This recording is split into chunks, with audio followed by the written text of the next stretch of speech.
Welcome back to the Gym Business Coach Podcast. I'm going to be your host today, Randy Angston, joined with Mr. Zach Columbia. On air today. On air, in the flesh. In the flesh. Let's go. We need an on-air sign, Brian. There we go. Recording in progress. Yeah. We still need the NBA Jams soundboard. Yeah. He's on fire. He's heating up.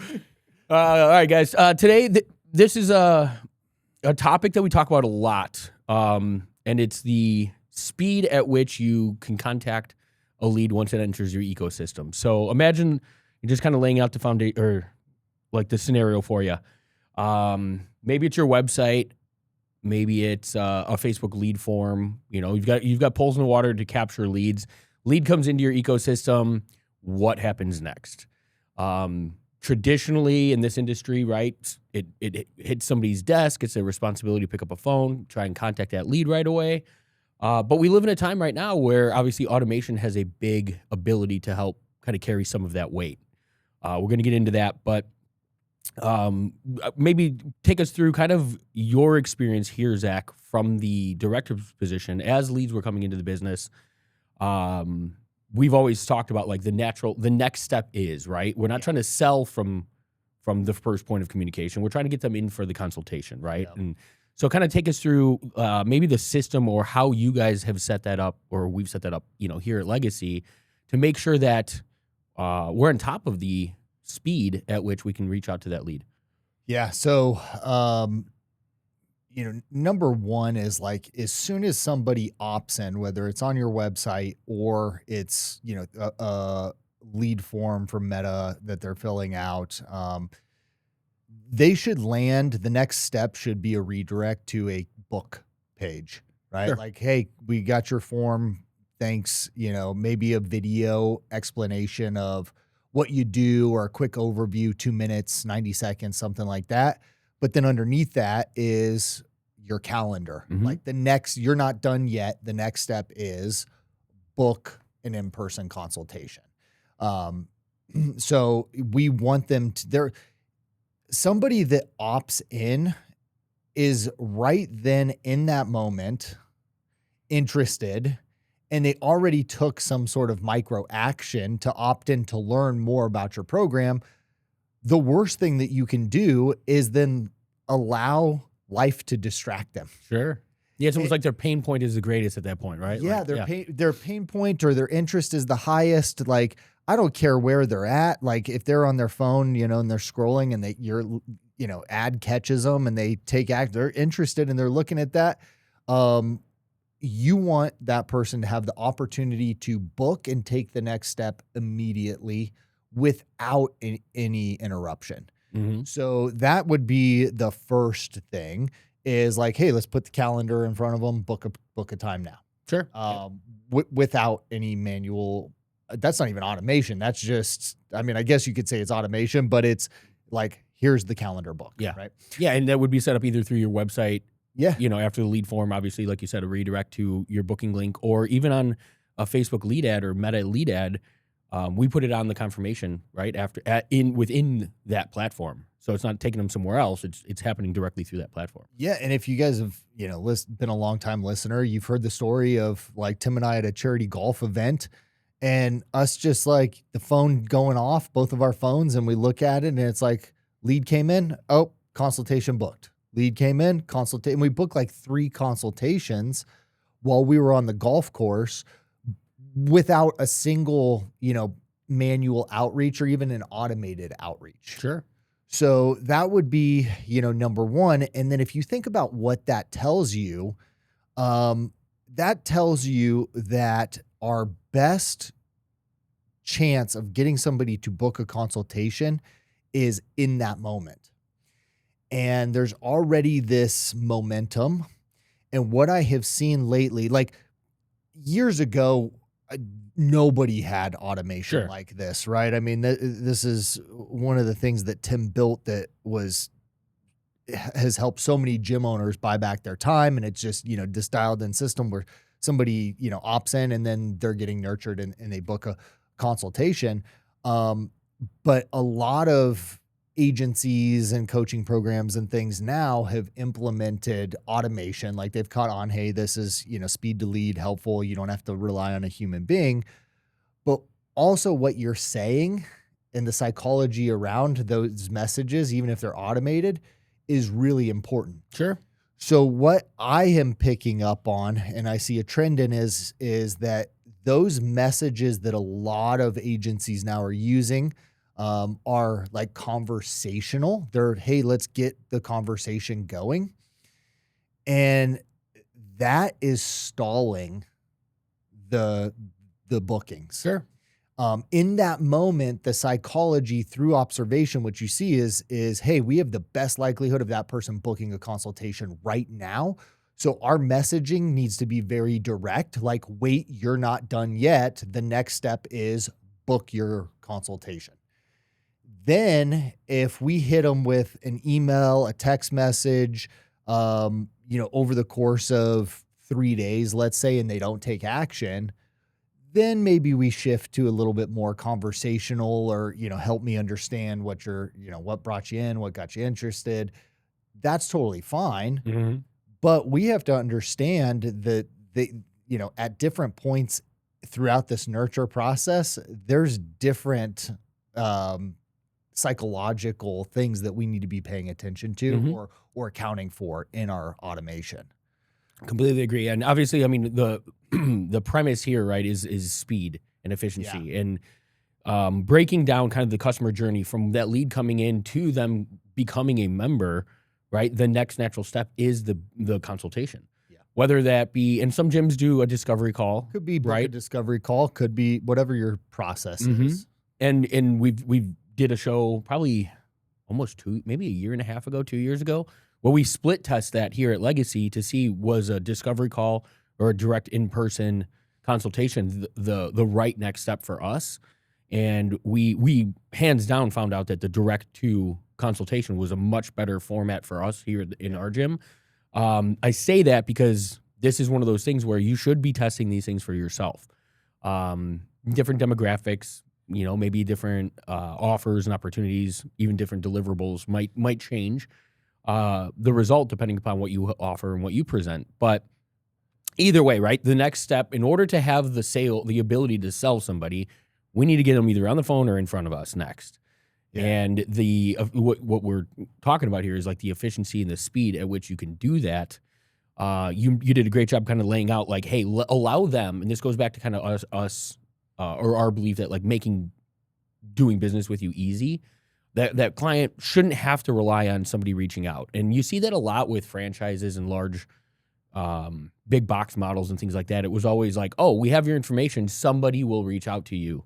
You know what I mean? And to me, just like you said, you're stalling that conversation. Yeah.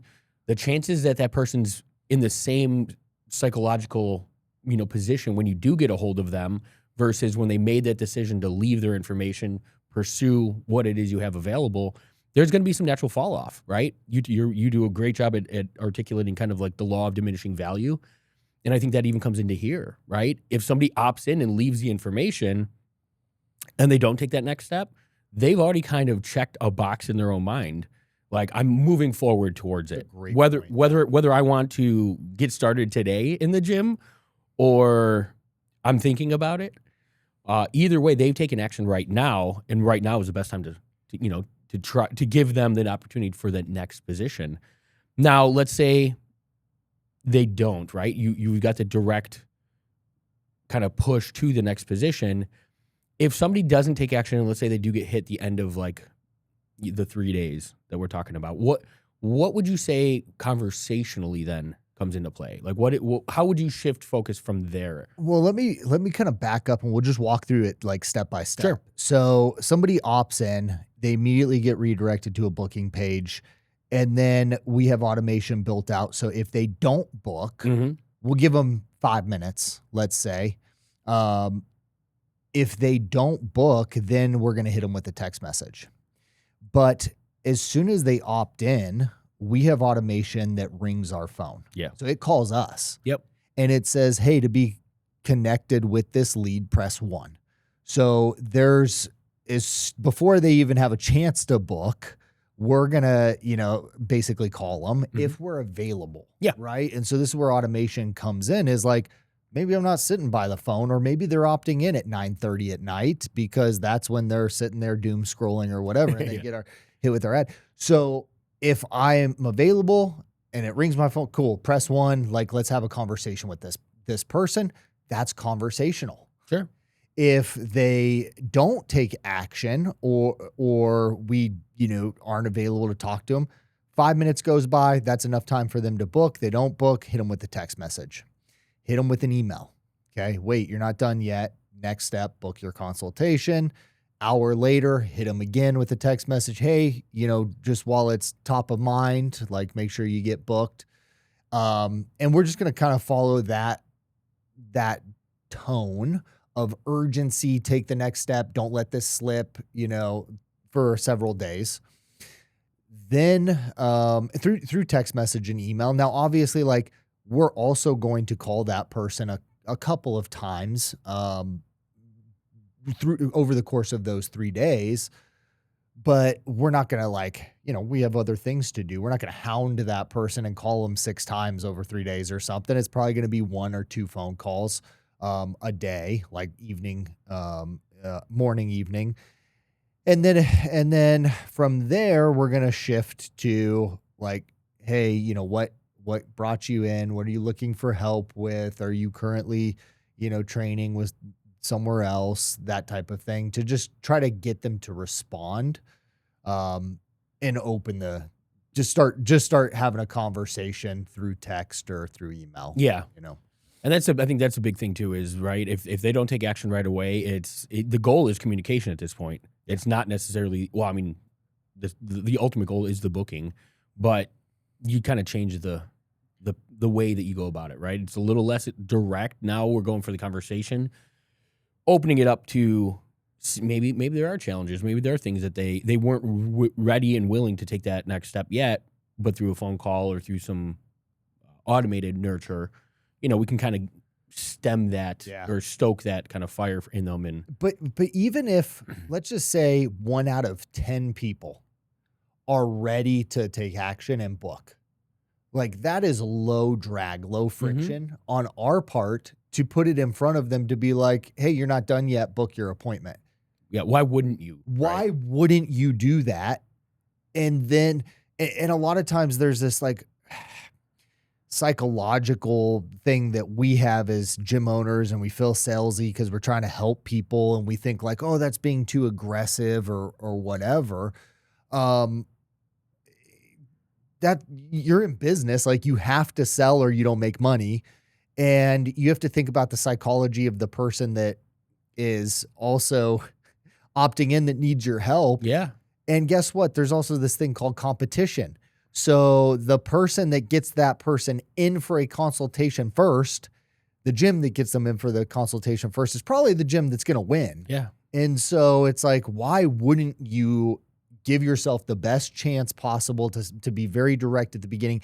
Get in, speed to lead. I'm contacted, book your appointment, let's go. And then if you don't take action, we nurture them. Yeah. Right. We nurture them. And one thing, you mentioned a discovery call and us split testing it. You call leads anyway. Right. When you get somebody on the phone, that is a discovery call. You wouldn't call them and get them on the phone and then book another call. call. So this is one thing that I don't really understand about the discovery call.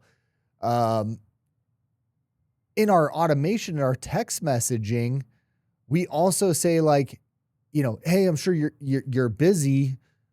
Is there a time today that I could reach out to you? I'm going to be available this afternoon. And so we're still saying, hey, we're busy, but I'm going to have some time later. Are you available? Can I give you a call? And so then, we'll get them on the call to move them to the next step. But the whole speed to lead is not just about, like, that first contact. That's part of it. But it's also about getting them in for the consultation. And so, like, on our calendar, they can't book out more than 7 days in advance. If you let somebody book more than 7 days in advance, they're probably going to no-show you. Good shit. So you know, and I wish that there was if anybody knows this, you know, please comment, but like, I would love a calendar that some sort of fancy calendar that, you know, adjusted for the weekends and like extended out the time. But like on Monday, I only want it to show this week. Sure. Yeah. The closer we get, it's like, okay, add a Monday, add a Tuesday, instead of it just being like seven rolling days. If it could be like, no, you need to book now, book now, book now. Okay, now we'll open it up because you might be busy the rest of this week, type of thing. That would be great if you guys know about that. Like, but again, like speed to lead isn't just, you know, let me get in contact with them first. Let me get them in as quickly as possible when their intention is high. It's a really good point. And I mean, obviously, I'm sure we could look at data, you know, from the fall off, depending on how far out people book. But I mean, being in this seat, both of us know, you like, if somebody's on your calendar for 2 weeks out, there's a great chance you're never going to hear from them. You know what I mean? It's almost like a soft booking. They're testing the waters. They want to see what the next step is, but they're not really committed to taking action yet. Yes. And I'm sure you listening have gone through that stuff, right? Like if somebody's really interested, they're booking on your calendar in 24 hours. Maybe it's 2-3 days, just based on availability. You know what I mean? So, but I think that's important to say too, because let's say you do get them on a phone call or something like that. You want to get them in as soon as possible, not drag this process out and allow it to. You can't give people too much option to decide not to follow through. You know what I mean? Yep. And the longer that they sit there with every passing day, they're just thinking about not wanting to do what they just committed to. So great point there. Yep. I want to actually add one thing too about the discovery call. In my opinion, the discovery call should be for gyms who have to disqualify leads. So let's say you're the number of leads that you're taking in. Not every lead is natural for your business. Maybe it's, I don't know, depending on your offer, maybe you're getting tire kickers, you're getting free, copy or on your ad. Yeah. Yep. And so rather than just filling your calendar with appointments for people who aren't actually qualified, a discovery call would be a great place to kind of layer that in, have a conversation, right? Maybe talk about the financials of what it's going to cost for the commitment and things like that, so that you're not spending somebody's time having a consultation for somebody who just cannot actually make the membership work, right? So that's where I see a discovery call kind of being more advantageous. I don't think in most businesses it's the right next step. Yeah. I think one of the biggest reasons there is it's really hard to show value when you're having a phone call or a text message conversation. You know, when somebody walks into your facility and they see what you have available, they can see the training floor, they see other people training. There's a natural understanding, like this is more valuable than the cost, and you can't really show value around just a number. They need to kind of experience some of that, and so I think that getting somebody into the facility is your greatest opportunity to be able to have a real conversation about, you know, what it is they're stepping into. If you get somebody into your facility, you have what I call home field advantage. There you go. Which is you can orchestrate the flow. You can control the environment. You can put things in place that increase your chances of making a sale. Sure. And converting somebody. Give you a simple example is like when we have somebody come in and they stand on the in-body. While they're standing on the in-body, they're staring at 5-star review testimonials with pictures of our clients on the wall right in front of them. Yep. Well, that's strategic. That's by design. And so, you know, like those little things, you put, 50 different touch points in there like that are strategic, you're increasing your chances. On the phone, you don't have that ability. Sure. And selling over the phone is a very specific skill set that it's taken me years to develop. I could close, at 80% consistently in consultations in person. You get me on the phone to make a sell, that it's probably like 10, 15% if I'm lucky. Sure. And so, it requires a specific format, specific strategic process. You have to give very minimal information. You have to maintain the frame. You can't answer questions like it in. As a gym owner, you get on the phone with somebody and it's like you just want to spew everything that you do. That is the opposite of what is going to work on a phone call. So that person, if you do that and it works, that person would have booked anyway, right? Yeah, right. So it's like, what was the point? You just wasted your time. So I just, I caution against doing that. It's much easier than booking an appointment to get on the phone with somebody because you're calling them and saying, "Hey, saw you just opted in. Looks like it stalled. Are you currently in a training program, or is this something new for you? Okay, great. How long you been thinking about getting started?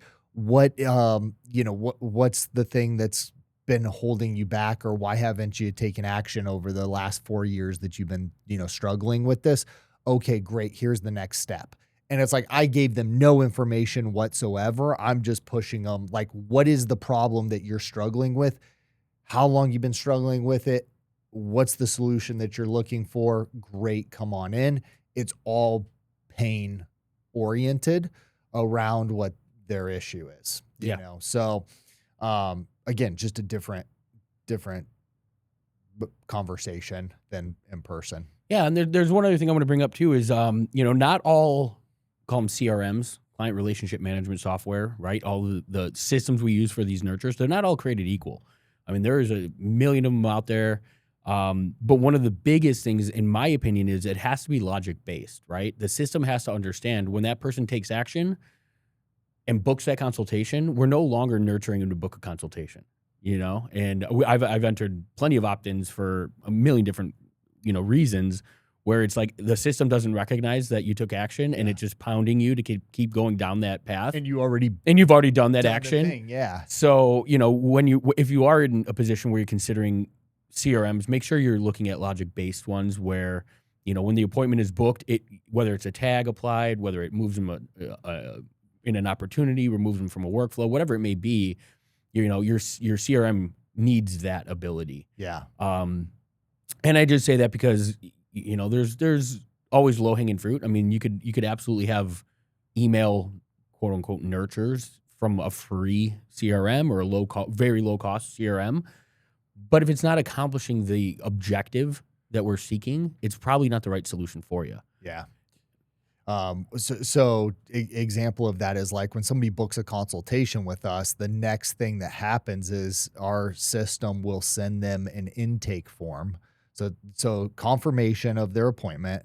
And then a few minutes later, it sends them an intake form. It says, "Hey, please, help us prepare for your consultation. Complete this form." Yeah. Well, if they don't complete that form, then that tells us like, hey, we got to call this person and figure out what's going on. Or if they complete the form and they're like, this isn't that important to me. On a scale of 1 to 10, how big of a priority is this to you? And they're like, 4.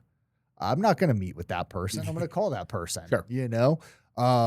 So it will help give you information for the consultation, but it'll also tell you, do I need to disqualify this person and not waste my time meeting with them? If so, let me get them on the phone before their appointment so I don't waste an hour with a tire kicker or whatever. That's a really good point too. Yeah. So it's all mapped out. But yeah, if they move to that and they're getting the intake form, we're not going to keep saying, book your consultation, book your consultation. If they respond to the automation that says book your consultation and they're like, "Hey, I'm out of town for the next 2 weeks. Your calendar is not that far open." "Oh, no problem. Let me follow up with you in a week and a half and then we'll schedule your appointment." And then I can just go into our CRM, click a follow-up date, and then the automation takes over and follows up with that person on that date. So there's nothing that needs to be tracked manually on my part because you guys know, like if you're running a gym, man, you got 50,000 things you're thinking about at every given moment. You're not going to remember a text message that came through from a random lead that's 1 out of 1,000 that was like, "Hey, follow up with me on this date." You're not going to remember to do that. You're as successful as these sticky notes on your monitor that you remember to follow up. Like click the button and automation takes over. And We've had people in that automation for like literally for a year who come in and they're like, hey, follow up in 2 weeks. And we follow up, the automation follows up with them. And they're like, oh, I'm going to be out of town. I'm not ready yet. Follow up. And we just keep moving the date out. And then eventually they come in and sign up. But it's like that person never fell off. And if you're trying to do that manually, you're like, oh, I don't want to call this person again. I don't want to follow up with this person again. They're just not serious about it. Whereas the automation doesn't care. It doesn't have emotion. It just, does what you tell it to do. And that lead cost you money. The automation, the follow-up cost you nothing. Yeah. Especially when to continue down that path, right? Yeah. It's going to do that every time somebody's sitting in that position. And to your point, like there's no bad days, there's no sick days, there's no, and that person I don't feel like it could be a phenomenal member at one point in time when they're ready and they're like, man, this place has never forgotten about me, never stopped following up with me. And then they think that we care. We care, yeah. Which is that's not the right way to say that, but like your systems and how professional and organized you are matters. I agree. In the prospect's mind or the client's mind, and it does show a level of care. We care enough to have built the systems to go through the processes to make sure that we get that person in, even if it's not a manual touch point. Yeah. That's a great point. And I think there's something to be said about that too, right? I mean, a lot of people have resistance around bugging people or hounding people or thinking about that, but like we're in the position to help people. That's what we sell, right? Like we're creating opportunity for change in somebody's lifestyle. They've already raised their hand and said that they're at some level of it, they're interested in that change. I would go as far as saying it's our obligation to stay in front of them and to get them towards that solution. I literally saw a message come through last week. It was like on Friday, and the person responded to a text message, an automated text message, like, I don't think this is the right program for me based off of all the follow-up that you've had. Okay, no problem. Sure. Moving on next. Yeah. Like, you guys can't have a scarcity mindset in that. Like, is that person going to be a good client there you go. for us? They definitely don't want to be held accountable. They don't want to. Yeah, exactly. Like I would rather. And then on the flip side of that, for every, one of those, there's probably two that are like, thank you so much for.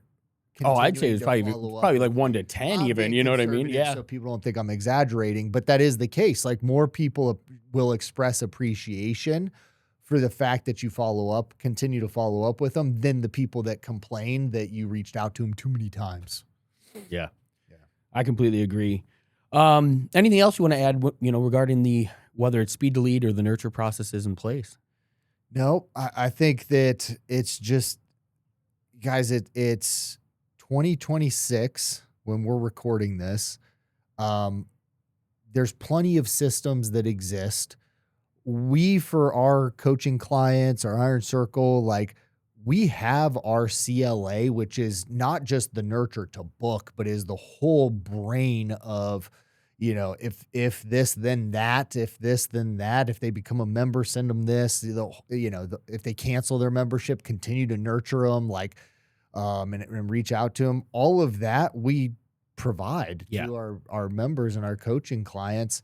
Whereas like if you go to an agency and they're like, well, get my GHL branded account, and they put a simple nurture to book sequence in there, and then you're feeding all your leads into that account, and then you don't want to work with those guys anymore, and now you lose the whole entire system that had all of your customers in it and your leads in it that you paid for, and now they're gone, and it's a cluster out there. Like that's why we just provide you with the swipe files essentially. And we're like, go build this into the thing that you own. You own it. Yes. You own, so that if you stop working with us, or, if you left this agency, you're not going to lose everything. Mm-hmm. Drives me crazy. It's like, you guys I get it.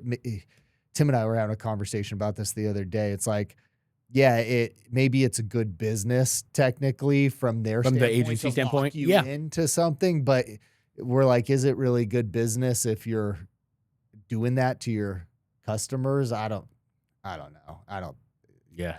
We just operate differently. So anyway, Well, obviously, like Zach said, I mean, it's 2026. If you don't have a system like this in place, I mean, we've been using it since 2010. If that gives you an example of how long this option has been available, if you don't have something like this in your business, I'll just kind of leave you with this. If you're resistant of bringing a system like this into your business, let's say it costs $200 a month. Does that system have the ability to add one more member to your business for the year? Or, if you're looking at it that way, then I mean, guys, like I would pay $1,000. I couldn't have done my job here as the director without that.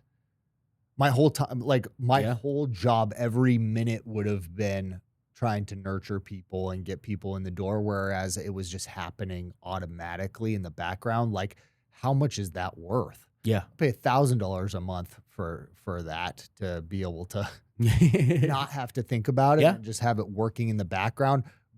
Having consultations book without you even knowing that they're in the system at that point, you know? Yeah. Yeah. And that's a big takeaway right there too, is, like you can't afford not to have this. It's that important. If you guys need help with this is something obviously Zach mentioned, we do with our coaching program, the Springboard. Our Iron Circle clients have access to that as well. There's a link in the show notes. You can go to jimbusinesscoach.com, schedule a consultation with me. Guess what? You will be nurtured through automation. I will show you exactly how we do this for gyms. The second you opt in there, it's going to take you down the same exact path that we just laid out. And if nothing more, it's validation that the things that we say are the things that we're doing for ourselves as well. But book a call. We'll jump on a call. You'll probably be on the phone with me. We'll talk you through this system, what you have in place, how we could help you, make this better. But ultimately, we want to see you guys win. If you haven't yet, book your tickets for the Grow Summit. It's coming up quick. FitBroGrowSummit.com. Use code podcast. Yes, sir. Yeah, there you go. If you use code podcast, you'll have the best offer that we have available at that time whenever you reach that landing page. But we'd love to see you in Scottsdale. Let's make that happen. So that's all we've got for you today. Until next episode, keep changing lives.